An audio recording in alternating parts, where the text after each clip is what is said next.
Before the witchers, before the kings and their wars, there was one simple truth. This world was never meant to hold monsters. And then, reality cracked. 1. The conjunction of the spheres. Around 15 centuries ago, something unimaginable happened. Not a war, not a plague, a collision of worlds. The conjunction of the spheres tore open the fabric of reality, multiple dimensions overlapping for a heartbeat, long enough to spill magic into the human realm. And magic didn't arrive alone. It arrived carrying teeth, claws, and hunger. 2. The first horrors. The first creatures had no names. People didn't call them monsters. They called them the thing in the woods.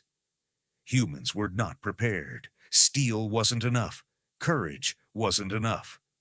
And when fear lasts long enough, it turns into invention. Not the kind that saves everyone, the kind that creates weapons. 3. Humans create their own monsters, the Witchers. To survive, humanity did something dark.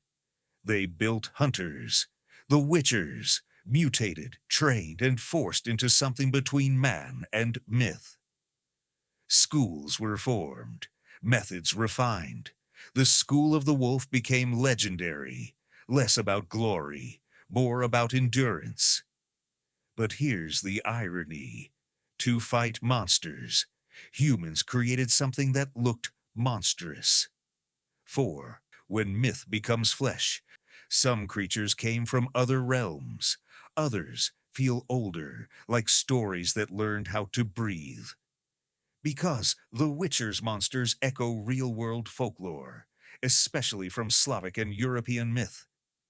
The Leshen, a forest force, nature's punishment made visible. The Striga, a curse that turns innocence into violence. The Bruxa, desire twisted into predation. The Djinn, a wish that always has a price. These aren't random designs. They're cultural warnings, reborn in a world where magic is real. 5. The real purpose of monsters. In The Witcher, monsters are rarely just monsters. They are consequences. A curse, a betrayal, a greed-driven ritual, a village choosing silence. That's why Witchers don't only kill, they investigate. Because sometimes the creature isn't the beginning of the story. It's the ending. The monsters of The Witcher weren't born evil. They're relics of broken worlds and human mistakes. And in the end, the question never changes. Who is the real monster? The beast, or the one who needs it to exist?